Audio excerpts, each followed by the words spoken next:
Today's podcast is sponsored by our good friends at Publisher Discovery. Their platform analyzes over 3 million publisher websites, which link to over 500,000 advertisers worldwide. These can be filtered by around 80 market verticals and geos. Analyze your competitors' affiliates and do a gap analysis against your own program to see who you're missing.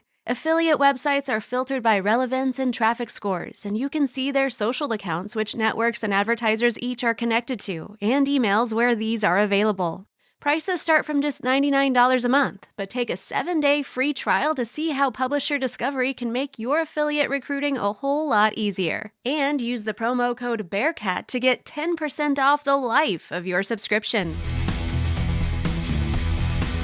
You are listening to the Rick McGinnis Show podcast, where Rick and his guests talk all things affiliate program management. No topics are off limits. Want to learn proven tips and strategies to grow an affiliate program? Look no further. Now here's your host, Rick McGinnis. Enjoy the interview.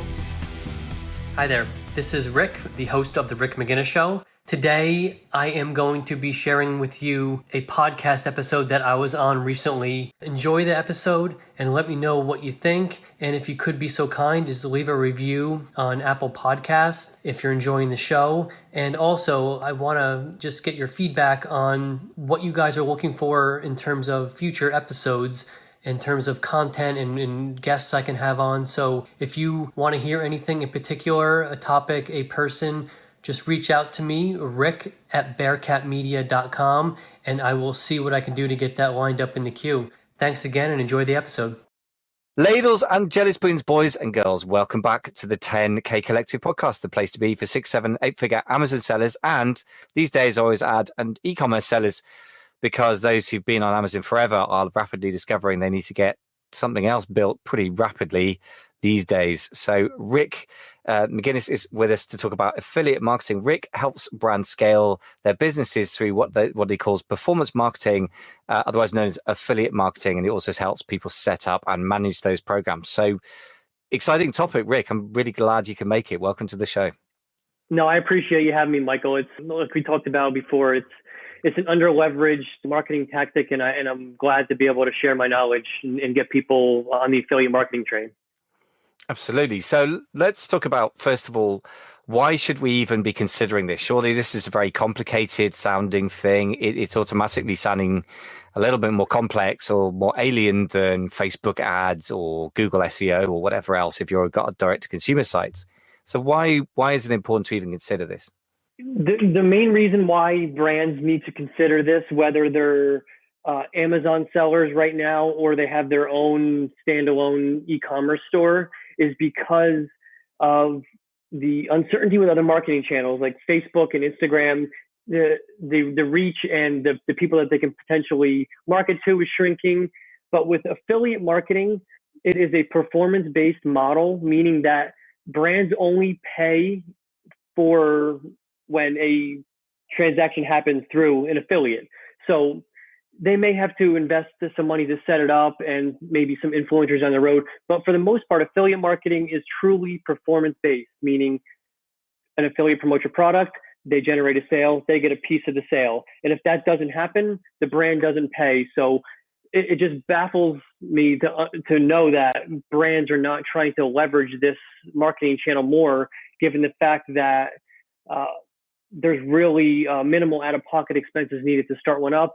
And given with the budget restraints nowadays and COVID and everyone's online shopping, this past year was probably the best opportunity to get into affiliate marketing. It still is good, but really the past year e-commerce has grown tremendously, and so has affiliate marketing. I like that a lot. I mean, really, I guess this happened to me a lot when I interview the experts. I'm fortunate enough to interview people like yourself that are very expert, very smart people about something that is related to what I know, but is not very sort of meat and potatoes everyday version of it. And performance marketing sounds like, what does that even mean? That sounds like some strange corporate word. But as soon as you explain what it means is you don't pay until you get a sale, that changes everything, because everyone just uses the word PPC, Amazon PPC. That means pay per click. And I just want to bang people over the head with this a bit. Listen, guys, you're paying for the click, whether or not you make the sale. And I really want to just hammer that home, because I guess it's so easy to overlook that little phrase. We're used to it, right? But so I guess that's a good enough reason for me to consider affiliate marketing very seriously. So the next question is then, what is it? What does this mean? We've sort of mentioned it's other people get paid when they make you a sale, but let's define it a bit more broadly for us. So brands, when they start an affiliate program, they're looking for people that are going to love their product and be willing to promote it for a commission. So what happens is brands will set up an affiliate program and then start reaching out to, or what we call in the industry, recruiting new affiliates. So you want to go out and recruit new affiliates that are going to line up with your brand, that are going to talk about your brand in a positive light, that have tried your product, love it, reviewed it. And those are going to be the people you want to be your, I guess, ambassador, so to speak, is a good word for it. So you get them on board, you build a relationship with them, and then you give them the tools they need to promote your product and to succeed. And affiliates that go out and do good work and generate a lot of revenue have the relationship with the brands, but they also know that they are going to be making money for each sale that happens, whether it be a percentage of rev share, so it's a percentage of the sale, a flat rate. It doesn't matter. The affiliates, they have to understand that it's a team. It's not just an affiliate, it's another person. They're really an extension of your team, and they are talking about your brand. And you want to make sure that the people that are doing that, or the companies that are doing that, align with you. And that's a common issue, is people have a misconception of affiliate marketing as like sleazy and slimy, just because there's a few bad apples out there. But I was going to talk about that. I mean, I guess this is something that there are a couple of things. I don't necessarily, by the way, buy into all of this, but I know that a lot of people listening right now, because of conversations with a lot of Amazon sellers, especially the serious ones who've been pitched to high heaven, shall we say, by everybody in the world of every form of marketing, the reputation of affiliate marketing isn't great in the information marketing space, right? So you were about to address that, but I just want to flag up the fact that we need to knock that one down really strongly, because I think it's a big mental barrier to people considering it. So yeah, how do we knock that one down? Yeah, the information, you can absolutely. The information sector and the e-commerce sector, I don't like to lump them together because they are totally different. The information sector, you're right, it does have some negative connotations to it. There are some tactics that I don't really agree with that happen. Some people promoting brands that I really don't think should be doing so. But then on the e-commerce side, it's different, because you have more, I guess, more flexibility in who you can work with, and there's more affiliates out there for these type of products, and they range from bloggers to reviewers to comparison websites to coupon sites to paid search, social media, email. So there's so many different ways that you can go about doing this in the e-commerce space that I don't think is talked about enough, because of the other scenario where you got some bad apples and everyone does research and they see affiliate marketing and then the bad stuff comes up, but it's really none of the positive stuff on how the industry is growing. It's a multi-billion-dollar industry, and it's growing every single year. So there's a disconnect, but I believe that the positives are going to soon outweigh the negatives, just because of all the people in the industry that are championing it and bringing it to the forefront and really separating e-commerce from the information piece, because e-commerce is, as you know, totally different than the information space. You market it differently, and it's just a totally different beast. But yeah, there you're right. There is some negative information out there, but e-commerce, since we're talking about like Amazon sellers and things like that, that's primarily where this conversation should be. The affiliate marketing space is hotter than ever, and more brands are jumping into it every day. They may not be jumping into it on the big, large affiliate networks, but they're getting into it. They're understanding the value it brings, and they understand that in the long term, this could be a marketing tactic or channel that drives a significant amount of their revenue. Great. Well, look, thank you so much for all of that, because I think that people often in business, in life, throw the baby out with the bathwater, right? That's something very, very valuable is tainted by association with something that quite rightly they perceive as not good quality, but we need to separate them out. So thank you for that. Now, I guess another question I had, which is maybe a question in the listeners' minds, is, isn't this just for information marketing? I think you've kind of blown that out of the water. So do we need to even address that? If so, what are your thoughts on that? No, I think we talked about it enough, but I just want to point out that e-commerce, with the way it's going right now and the trajectory it's on, there is absolutely no reason why brands, no matter what you're doing, whether you're selling just on Amazon or have your own D2C or Shopify website, whatever it may be, there's no reason why you shouldn't be in the affiliate marketing game. It's revenue that can be added to the bottom line, and e-commerce isn't going anywhere. So it's one of those things where if you think you're late to the show, you're not, but you want to get on now while it's really in its infancy stage, because affiliate marketing is fairly young.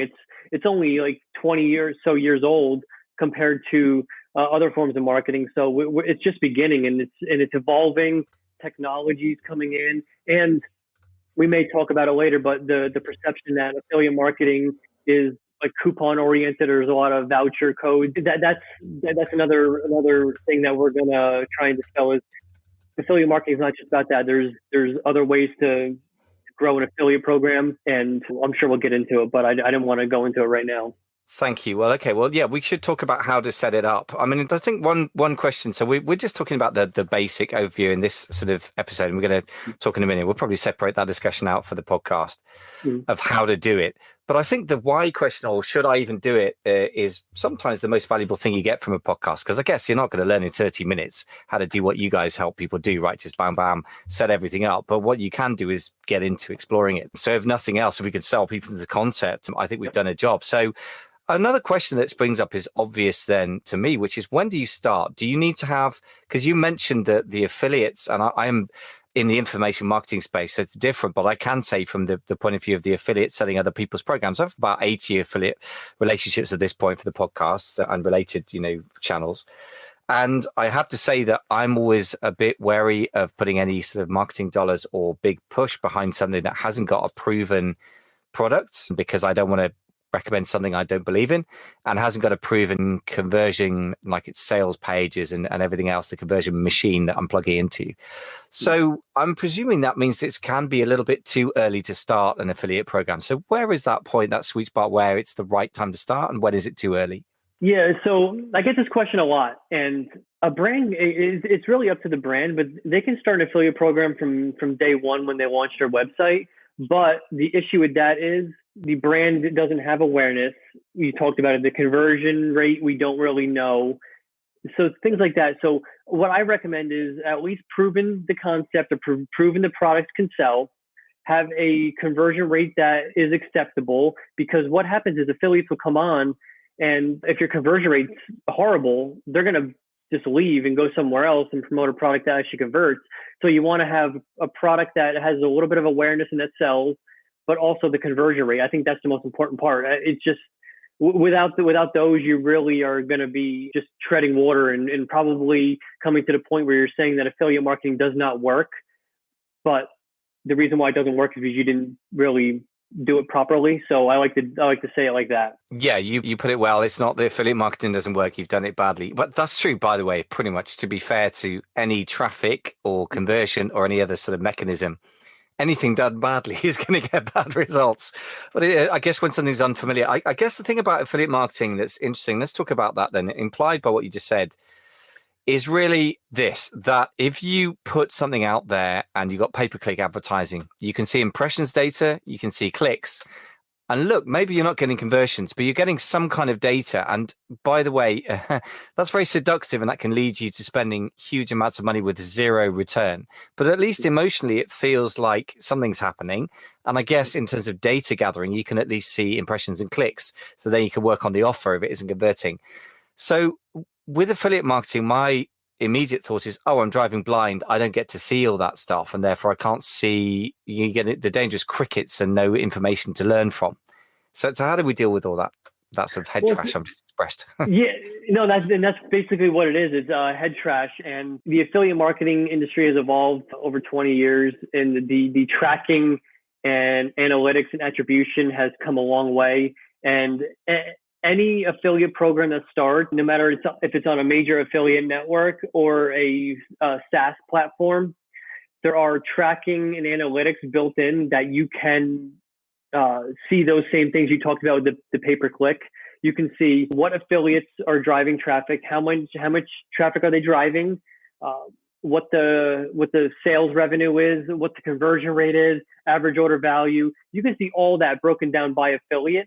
So that's something that is also a myth or misconception, that the data is really not there, but the data is there, and it's high quality data and reliable data, and it's data that I use every day in my business to help brands scale the program. Because what you do is you use that data to develop your strategy, and without that, you're just going blind. But yeah, the information there is really, you can set up whatever you want in terms of the data that you can pull back from the affiliates.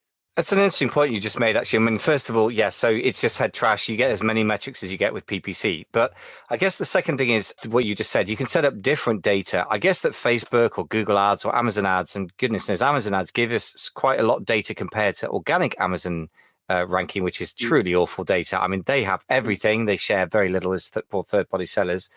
But I guess what you're saying with affiliates is that you have more control. You can get more granularity. Is that accurate? Yes, you can. You can get down to, you can do ROAS per affiliate. You can do ROAS per group of affiliates. You can do total spend as a percentage of your entire marketing budget. Literally anything you can think of is out there. It's fair game. And I like to just say that the reason why these misconceptions or myths are there is because of the lack of education that is out there for brands to do affiliate marketing. And I think the more that, like, things like this, the podcast that we're doing, and the more people get out there and start evangelizing affiliate marketing, the better it's going to be for brands, and they're going to understand it more, and then they're going to want to try it. Because right now they're on Amazon, they're doing well, and they really don't. They know they have to kind of diversify a little bit, but they don't want to take that big leap because it's scary, and it's time consuming, and it could not go as well. But if I were a brand right now, which I do have my own e-commerce store as well, affiliate marketing is my number one strategy to drive new traffic and sales. But also it supplements other marketing that you do as well in terms of like social media, or even offline PR. It helps in terms of growing that as well. So really, affiliate marketing, what I like to say is it encompasses all marketing channels into one, because any marketing channel can do affiliate. And that's what a lot of brands are seeming to do nowadays. They're taking budgets from other marketing channels and shifting it over to affiliate, because the ROI is so tremendous. And we talked about it earlier with social media, you can spend $10,000 a month and really have no idea where the hell it went. Yeah, interesting. So I'm taking a lot of notes, by the way. If you can hear me typing, I do apologize. But on the other hand, I just big believe in note taking. If you want to get the notes from the podcast and any links to resources, folks, just go to 10kcollective.com.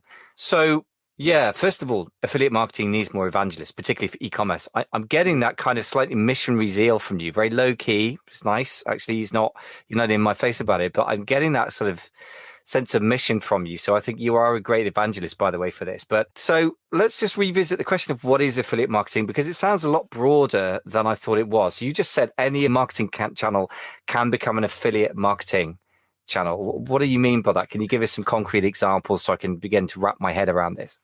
Yeah, absolutely. So we'll take email marketing, for example. So a brand has their own list and email marketing calendar, things like that. But what they can do is they can have an affiliate that has an email list as well that caters to their audience and things like that, and have them email promos or offers or specific products to their email list and each time a sale comes in, it will be a commission paid. So they can leverage their list and another list. And some of these lists for that affiliates I've seen, they have millions of subscribers that are ideal for some brands. And it's just incredible, the power of affiliate marketing in terms of email marketing. Then you got paid search. So brands can spend a ton of money a month on paid search, which is absolutely fine. They have strategies in place. They're bidding on specific keywords, but affiliates can also come in and take over the entire strategy if they want, or they can come in and take over with spots where the brand is not currently working in. So for example, like long tail keywords, there may be some long tail keywords that the brand's not focusing on, where affiliates can come in, bid on them, and generate traffic and sales for them. And they can kind of work as a unit. But the catch to it all is the affiliate is putting up all the ad spend of their own. They're spending their own money, but they're getting a commission. So the risk is really off of you on that, and it's on them. So there's really no reason that I can think of why you wouldn't have partnered with a paid search affiliate if you're taking all the risk and putting it on them and just paying them per sale. Then social media, it's the same thing. Like people go out and promote products on social media. They throw an affiliate link in there, boom, it's done. And then the brand can keep doing their social media. So there's so many different ways. And even now there's a cart abandonment solutions that are in the affiliate marketing space, that when a customer leaves the brand's e-commerce page, the affiliate software that they have hooked up will basically set them up like a workflow. Send them an email saying, hey, looks like you abandoned this product, come back and finish your order. And all that is they put their affiliate link in there, and that's it. And if they come back, they get credit for the sale. And that's huge nowadays. And there's so much technology built into shopping carts and product pages that are affiliate oriented. It's amazing. And many people probably don't even realize that they are affiliates. They just think it's part of the website. But affiliate marketing is integrated into just about everything. Amazing. So but that last one, by the way, I guess I'm not a Shopify-based, store owner, so the last one sounds quite complex. But I guess if you're familiar with dealing with cart abandonment solutions, that would make more sense to you. But certainly, paid search, email marketing, social media, I get the concept, and it sounds like it works really well. So my question then is this: I guess again, hopefully skeptical, not cynical, which I think is the right thing. So in other words, I need proof, but I'll believe stuff if there's enough proof. And it sounds really great. It sounds really like when it works, the cash flow is great because you pay people after you've made the sale. So that reverses the usual cash flow where you pay Google or Facebook or Amazon for your PPC, for example, in advance. It also sounds like the risk is on the affiliates, not on us as the merchants. So it sounds amazing. What am I missing here? It sounds almost too good to be true. Where is the downside? I'm looking for the downside. There's got to be one, because otherwise it wouldn't be the real world. What am I missing? Well, you're not missing much. Basically, what you said is true, but it's not as easy as it sounds. Otherwise, everybody would be doing it. Everyone would be millionaires. Everyone would be just in the affiliate space, but it takes a special kind of skill set to be an affiliate. You can't just say, hey, I'm going to go bid on these keywords today and hope for the best. It just doesn't work like that. You have to have a background in this. The thing with affiliate marketing is that the brands take the risk as well. There's a risk for the brands because they're bringing on basically unknown people that are going to be promoting their brands. They really haven't done a full background check. They've checked them out and seen what they do and how they do it. But affiliate marketing, there are bad apples, and there are people that are looking to just make as much money, and there could be some funny business going on. But for the most part, the brands just take on the responsibility of their reputation being at stake, and ultimately, that's the most important thing to a brand, is their reputation. Because if the reputation is shot, they might as well just close up shop and give it up. So the affiliates take on the risk of the upfront cash that they have to do to set up these campaigns and to do things like that, and then hope that they're skilled enough to recoup that and make a profit on the back end of sales. But the downside is for the brands is just the reputation. If a couple of these affiliates do something illegal or unethical, it could cause big problems for them. Weirdly enough, I feel happier because we found the problem. Now, that doesn't mean that I like problems or I'm really cynical, but I just want to know what they are so we can evaluate the pros and cons of different traffic sources, different sales methods. So that's good to hear the reality of it. So I guess two things. I mean, first of all, we ought to talk about how to mitigate sort of risks around, reputation and bad actors. But before that, just the sort of financials of it. My understanding for something like, and this is in the information marketing space, so I wanted to sort of see how far this can become a problem in the e-commerce space. Andre Chaperon, who's an email marketing god, really, and very low-key guy, is very, very down on the traditional information marketing affiliate-driven launch program, because apart from burning people out, which is pretty major reason, is that the profits you get from it can be tiny. You 2Comma, not referencing any specific people, but they know who they are from this. The 2Comma Club means it's revenue based. So maybe you've done $1 million launch, but you personally taking home $40,000 or something, having risked your marriage and brought your first heart attack forward 10 years. This is like super skeptical, but so is that a danger in the e-commerce space? And if so, how do we make sure that doesn't happen? Well, it's obviously profitability is the key to everything. You're not going to start up a program and say, hey, I may be in the negative this month, or I may be positive.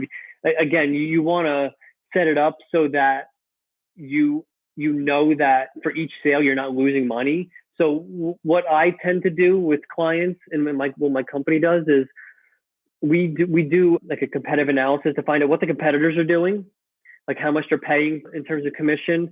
And then we figure out for the brand that we're working with, their margin. Like we want to find out what's left at the end of everything that we can share with the affiliates. And then we go from there, so that we're not just picking a random number. We're actually analyzing it and saying, okay, there's this much left. We can give X amount to the affiliates, and this leaves us Y% as profit. So I like to say there's no really set commission payout for brands. It has to make sense with your numbers. And if you just pick a number and just pray for the best, you're going to end up in big trouble, and you're going to end up in the red. So you got to make sure that it makes sense with your margins, because you mentioned the launches. Yeah, you're paying like 50, sometimes 60%. It's just that may work. It may get some high quality affiliates with good email lists and things like that, and good followers.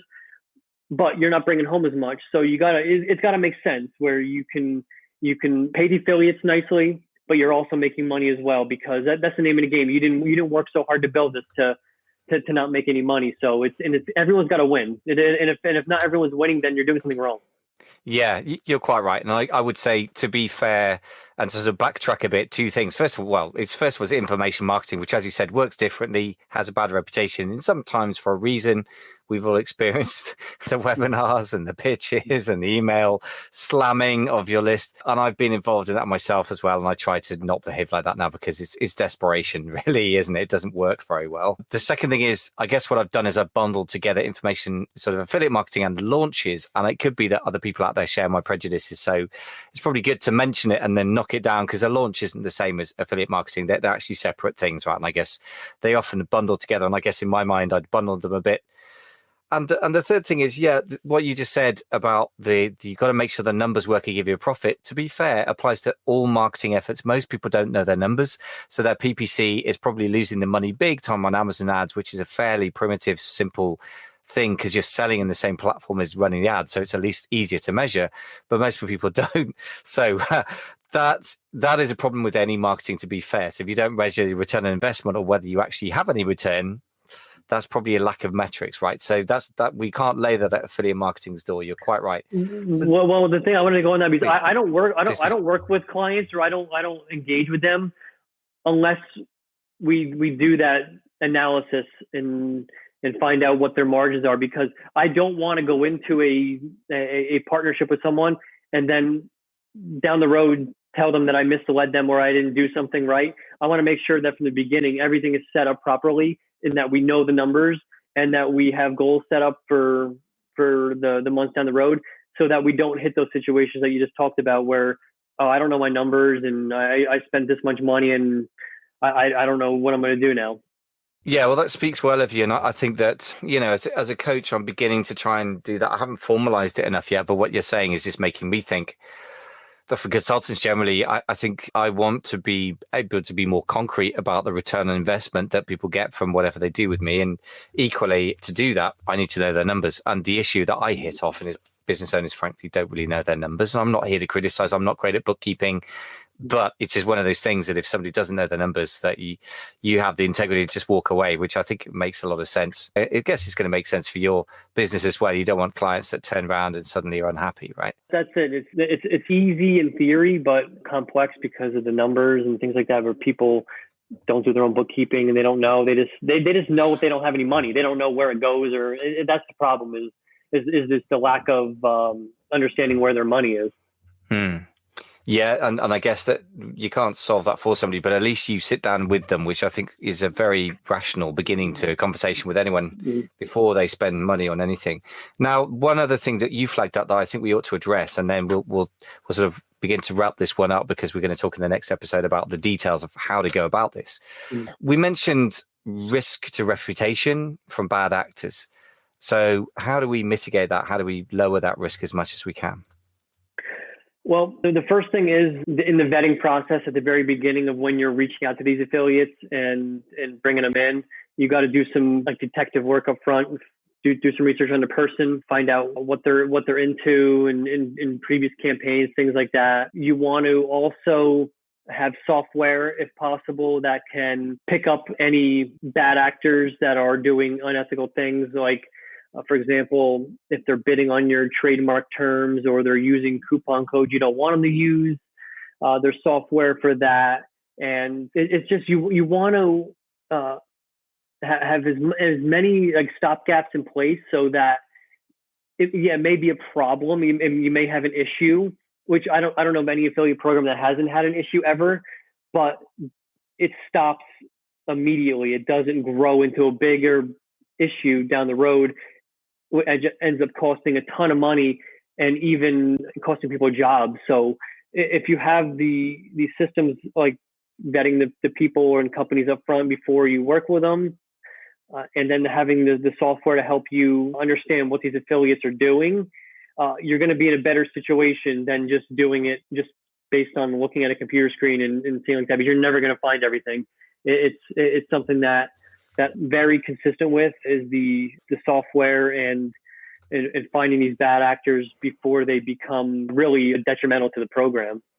Yeah, that makes sense. So I guess, again, to be fair to affiliate marketing, if you're doing something like trying to get reviews on Amazon, there's huge risks associated with that, obviously, to your Amazon account and thus to your entire business's existence if you're selling mostly on Amazon. And then also PPC or Facebook problems can I've seen quite frequently with my friends actually running Facebook ads. They could quite frequently get their entire Facebook account suspended, which is obviously fairly nuclear if you're relying on it for a lot of social media or even contacts like PM. And we PM'd each other before the show, and it occurred to me, I was just having a shave before we got on the show, and I was thinking, yeah, you know what? If Facebook shut my account down one day, I would have to suddenly make sure I've got everyone's phone number. Unfortunately, I've got your phone number, but it struck me that, so there are risks to everything, right? So we've got to put it in context, I guess. It's like with COVID. I mean, again, I'm not careless about risk, nor am I downplaying the risk of COVID, by the way. I'm not a COVID denier or anti-vaxxer or anything like that. But if I were in America, I'd probably hesitate to say that, but I'm British, so I'm like, yeah, do the sensible things, but you have to still put it in context. And if you're willing to get in the car and drive and risk death, we probably should at some point, with mitigation, with vaccines, whatever, be willing to take risks like that. And now, before we get into a big political discussion, what I'm saying, guys, this is an analogy. This is not actually about, COVID or cars. What I'm saying is there's always risk, is what I'm saying. And so we have to be grown up about that, right? And not be risk averse, but risk aware, I think, and then mitigate the risks. This is why I asked you about the problems. And now I know what the problems could be and how to avoid them a bit. I feel like, I could do this. So look, this feels quite a doable thing. Obviously, people listening, and that definitely includes me, by the way, would be quite excited about this as an opportunity, because at least on paper, the cash flow of it, you pay after the sale. I'm down for that. So you've done a massive event recently, and you've got a great freebie that you're offering us. So tell us about that. Yeah, so a few months ago, I gathered 20 of the affiliate marketing industry's top thought leaders.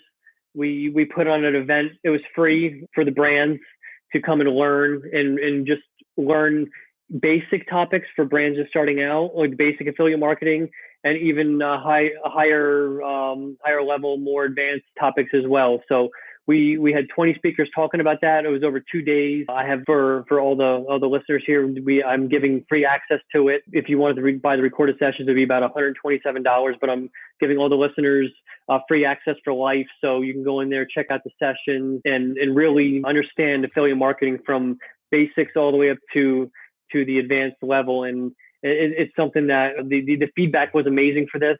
And with that feedback, I'm actually put into a corner where I had to do another event because it was so widely accepted and liked that I'm going to be doing another event probably early fall. Again, something a little bit bigger, more robust. But yeah, this is something that I'd be glad to give your audience.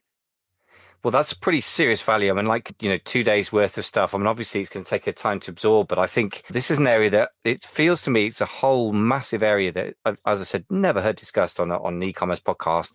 I've discussed so many things with hundreds of guests now and never done it. So amazingfba.com/affiliate. That's AFFILIATE. You better learn to spell affiliate if you're going to get into affiliate marketing. amazingfba.com/affiliate is where we're going to put that link. That sounds amazing value, man. I mean, that's really generous. So thank you for that. And obviously, we ought to give you a chance to tell us what it is you do for e-commerce sellers and business owners. We already mentioned at the beginning, you help people set up programs or manage them. Tell us a little bit more about, what you do to help e-commerce business owners. Yeah, so we help e-commerce businesses understand the value of affiliate marketing through affiliate programs. As you said, we help them set them up, and we also come in with brands that have established programs already that are looking to grow it.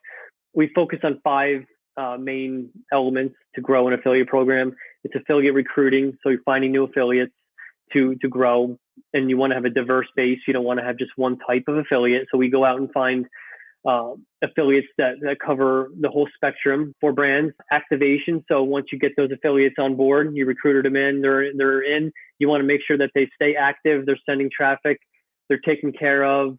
You build relationships with them. The third one is communicating. So you're communicating with them constantly, once or twice a month as a group and individually as much as you want. And we do that through newsletters with different maybe offers that we're running, different commission bonuses, things like that. So just to keep the affiliates engaged. And then we do the compliance, and that comes back to what we talked about earlier with monitoring. We do paid search monitoring to make sure affiliates aren't bidding on brands' keyword terms and driving up their costs.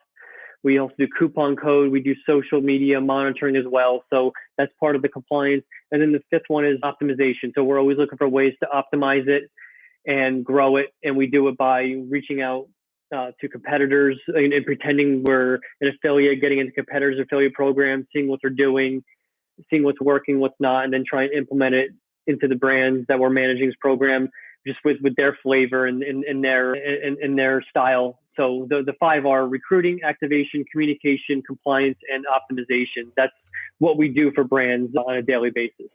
Nice. I like the structure. It feels very similar, of course, perhaps unsurprisingly, to onboarding staff. And I guess there is kind of an element to which they're kind of an outsourced sales team. So that makes sense, really. By the way, I like the reaching out to competitors, what I call mystery shopping. I guess that's the phrase, right? So It's a very intelligent thing to do every so often. I'm quite sure when I look at my email lists or look at some of the applications I get for some of the programs I run, I'm like, yeah, I know what you're doing.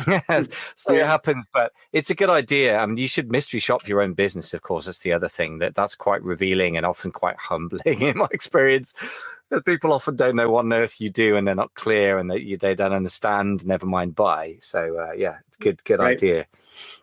Absolutely. Well, look, it's been a pleasure to talk to you. We're going to have a quick talk about how to actually set up an e-commerce affiliate marketing program, the very basics of it in 20 minutes or so. But for the moment, Rick, I just want to say thank you very much for coming on today's podcast and opening certainly my eyes and hopefully the listeners' eyes as well. I appreciate it very much, Michael. I appreciate the platform, and I look forward to your audience learning. Thanks, man. Thanks for listening to the 10K Collective podcast for 6- and 7-figure Amazon sellers. I really hope you found the show helpful to you. Please don't forget to subscribe to the show. And if you're on Apple Podcasts, please do leave us a quick star rating. It will take you all of 30 seconds to do it, but it does mean we can be found by and help many more e-commerce business builders. I wish you fast and profitable scaling, and I hope you enjoy the process of building your 7-figure Amazon business. Thanks very much for listening.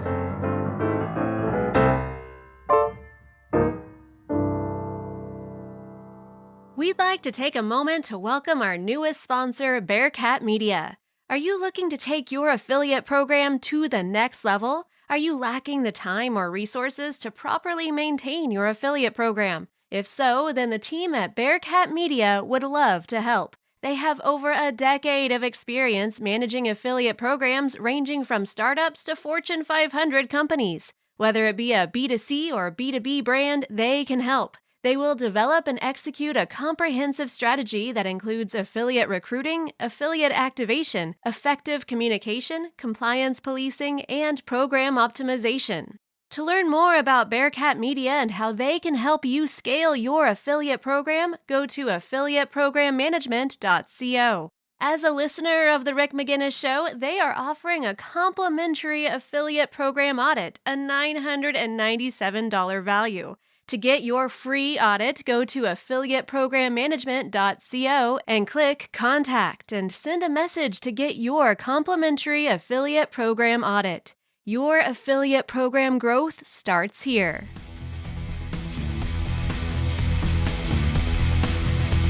We want to hear what you thought about this episode. You can email Rick directly at rick@bearcatmedia.com or leave a review where you listen to podcasts.